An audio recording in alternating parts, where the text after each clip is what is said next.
Garuda menjala bangku. Timnas Filipina U19 menghadapi Timnas Indonesia U19 di Piala AFF U19 2024. Berbicara mengenai kekuatan lawan, pelatih Josep Maria Ferre mengakui skuad Garuda Muda adalah lawan yang kuat. Skuad muda The Aztecas atau julukan Timnas Filipina memulai perjuangannya di fase grup A dengan melawan tuan rumah Timnas Indonesia U19. Koko atau sapaan akrab Josep Ferre mengakui Timnas Indonesia U19 bukan lawan yang mudah untuk dikalahkan. Menurutnya, tim asuhan Indra Safri tersebut salah satu calon penantang gelar di Piala AFF U19 2024. Untuk turnamen ini kami pikir Indonesia tim kuat. Mereka memiliki kesempatan yang baik, kata Ferre, sumber situs PSSI Rabu 17 Juli 2024. Ex-asisten pelatih Persis Solo itu mengungkapkan betapa hebatnya kedalaman skuad yang dimiliki oleh Timnas Indonesia U19. Koko bahkan cukup terkejut dengan perkembangan sepak bola Indonesia saat ini. Mereka memiliki pemain yang bagus. Saya sangat terkejut dengan kerja bagus tim Indonesia. Apalagi mereka mempersiapkan turnamen ini dengan baik, ujarnya. Lebih lanjut, dia juga menyinggung soal persiapan Timnas Indonesia U19 yang sangat matang. Lain cerita dengan Filipina U19 yang hanya melakukan persiapan selama 3 bulan. Tapi, Koko tetap optimis dengan skuadnya. Saya pikir tim kami hanya persiapan selama 3 bulan, tapi kami terus berkembang untuk turnamen ini. Tandas pelatih berusia 40 tahun tersebut. Timnas Indonesia U19 tuai pujian jelang memulai perjalanan di Piala AFF U19 2024. Pelatih Timnas Filipina U19 Josep Maria Ferre Yebars memuji Timnas U19 Indonesia karena dinilai punya pembinaan pemain muda yang berjalan dengan baik, sehingga negara lain perlu mempelajarinya. Josep Ferre pun menilai berjumpa dengan tuan rumah dalam pertandingan pertama menjadi tantangan tersendiri bagi timnya. Namun dia senang dengan hal itu, karena bisa memberikan dampak positif untuk menambah pengalaman anak buahnya. Ini adalah kesempatan yang baik untuk kami bermain di Piala AFF U19 2024. Ini adalah pengalaman yang sangat positif dan menantang, kata Josep Ferre Selasa 16 Juli 2024. Sangat bermanfaat untuk kami bermain di turnamen ini, terutama untuk partai kontra Indonesia. Ini akan menjadi pertandingan pertama dan juga pembuka untuk kami, tambahnya. Lebih lanjut, Josep Ferre memberikan pujian kepada Indonesia yang telah melakukan pembinaan pemain muda dengan baik dalam beberapa tahun terakhir. Dia tahu beberapa nama seperti Doni Tri Pamungkas, Arkan Kaka hingga Kadek Arel kerap diberikan kesempatan untuk tampil di level klub. Bagi kami ini akan menjadi tantangan nyata. Saya pikir Indonesia telah melakukan pekerjaan besar dalam beberapa tahun terakhir dalam hal pengembangan sepak bola muda, ujar entrenador asal Spanyol itu. Seperti yang dilihat, sebagian besar Timnas Indonesia U19 secara teratur bermain di Liga 1. Jadi ini adalah sesuatu yang dihargai oleh mereka dalam beberapa tahun ke depan, imbuhnya. Jadi ini adalah sesuatu yang negara lain, saya pikir kami harus belajar dari inisiatif semacam ini dan kami bersemangat untuk memulai pertandingan, ujar Josep Ferre. Pasalnya, pelatih berusia 40 tahun tersebut pernah didapuk sebagai asisten pelatih Persis Solo dalam periode Juni 2023 hingga Februari 2024. Pelatih Timnas U19 Filipina Josep Ferre ingin belajar banyak dari Timnas U19 Indonesia. Ferre sebenarnya sudah cukup mengenal sepak bola tanah air. Dia sempat menjabat sebagai asisten pelatih tim Liga 1 bersama Persis Solo. Arkan Kaka merupakan mantan anak asuhnya yang dihadapi di Asian Cup U19 2024 ini. Josep Ferre menjelaskan pertandingan menghadapi Indonesia di laga perdana jadi tantangan bagi timnya. Namun ini akan jadi tolak ukur perkembangan timnya lewat ajang ini. Sementara itu, skuad Garuda Nusantara sendiri melaksanakan persiapan maksimal dengan pemusatan latihan atau TC dan berlaga di ajang Thailand Cup 2024. Sangat menarik dan bagi kami akan menjadi tantangan yang nyata. Saya pikir Indonesia melakukan pekerjaan yang sangat besar selama setahun terakhir dalam hal pengembangan sepak bola usia muda, kata Josep Ferre. Pelatih yang berusia 40 tahun tersebut menilai bahwa Indonesia sudah melakukan terobosan besar.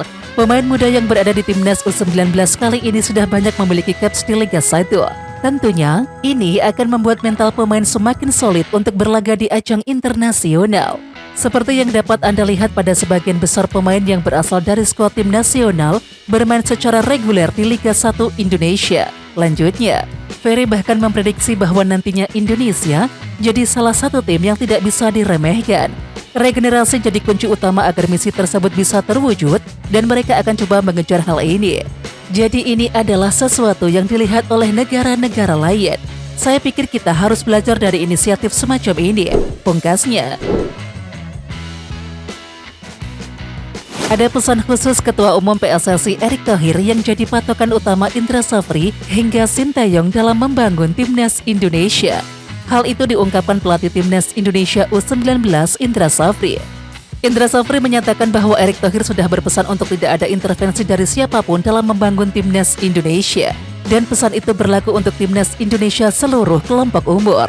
Di samping itu saat ini Indra Safri sendiri ditunjuk menjadi pelatih timnas Indonesia U19. Sementara timnas U16 sendiri diarsiteki oleh Nova Arianto. Lalu untuk timnas Indonesia senior masih dipegang kendali oleh Sintayong. Indra Safri mengatakan bahwa Erick Thohir memang tidak membeda-bedakan untuk antar pelatih timnas Indonesia. Erick Thohir meminta tim pelatih membangun tim dengan maksimal. Pesan Pak Ketum, satu untuk semua pelatih tim nasional bangun tim dengan baik, pilih pemain dengan jujur, dan tidak ada intervensi oleh siapapun, kata Indra Safri dalam konferensi pers Selasa 16 Juli 2024. Pelatih timnas Indonesia Sintayong berpotensi memanggil satu pemain timnas Indonesia U19 untuk mengarungi babak ketiga kualifikasi Piala Dunia 2026 zona Asia yang dimulai September 2024. Satu pemain yang dimaksud adalah Jens Schreven. Penyerang FC Dordrecht U21 ini merupakan pemain pilihan Sintayong saat mengunjungi Belanda pada Februari 2024. Saat melakukan belusukan ke Belanda, Sintayong merekomendasikan Jens Schreven kepada PSSI untuk dinaturalisasi. Sampai akhirnya Jens Schreven resmi menjadi warga negara Indonesia, yakni pada Kamis 27 Juni 2024. Namun, penyerang yang bertinggi badan 188 cm ini tak langsung diandalkan untuk mengisi lini depan timnas Indonesia senior. Ia lebih diberdayakan di skuad timnas U19 asuhan Indra Safri. Ya, pelatih Indra Safri memanggil Jens Schreven untuk memperkuat timnas Indonesia U19 di Piala AFF U19 2024 yang dilangsungkan di Surabaya, Jawa Timur pada 17-29 Juli 2024. Bisa dibilang Piala AFF U19 2024 merupakan ajang seleksi Jens Schreven di hadapan Sintayong. Jika tampil impresif di ajang ini sampai keluar sebagai top skor, kesempatan Jens Schreven memperkuat timnas Indonesia senior di babak ketiga kualifikasi Piala Dunia 2026 zona Asia yang dimulai 5 September 2024 terbuka lebar. Terlebih timnas Indonesia krisis pemain depan jempolan saat ini. Ragnar Oratmangun, Ravel Schreck dan juga Marcelino Ferdinand yang mengisi sektor depan timnas Indonesia dalam 3 laga terakhir gagal mencetak gol. Pelatih timnas U19 Indonesia Indra Safri optimis bisa membangun generasi baru timnas Indonesia. Indra Safri saat ini memimpin Garuda Nusantara untuk berlaga di ASEAN Cup U19 2024. Dengan bekal pengalamannya sebagai Direktur Teknik PSSI, dia tidak hanya mempersiapkan tim untuk kompetisi, namun pemain yang masuk ke dalam timnya akan terus dimaksimalkan agar bisa jadi pemain masa depan Indonesia. Indra Safri menjelaskan, salah satu tugas utamanya di tim adalah mempersiapkan mental dan juga moral pemain. Menurutnya hal tersebut harus bisa ditanamkan agar mereka memiliki kualitas dan juga bisa terus konsisten di masa depan. Karakter yang saya bangun di timnas U19 adalah kinerjanya. Saya bangun dan paling penting karakter moralnya. Bagaimana menyiapkan anak-anak muda ini selalu konsisten dengan disiplin, kata Indra Safri. Ya, mantan pelatih Bali United ini optimis untuk menjaga misi tersebut. Dia mengakui bahwa mempersiapkan pemain muda tidak mudah dan juga penuh dengan tantangan. Harus ada pendekatan yang tepat agar mereka bisa bersinar dan juga menjadi tombak utama skuad Garuda di masa depan. Sosok yang mengorbitkan nama Evan Dimas Rajat dan juga Hansa Muyama ini berharap bisa kembali menemukan bakat-bakat baru untuk Indonesia. Tidak mudah untuk membina pemain muda, tapi saya memiliki pengalaman di timnas U16, U17, U18 hingga timnas U24. Mudah-mudahan nanti kita bisa melahirkan lagi generasi pesepak bola Indonesia yang jauh lebih baik dari sebelumnya, tegasnya.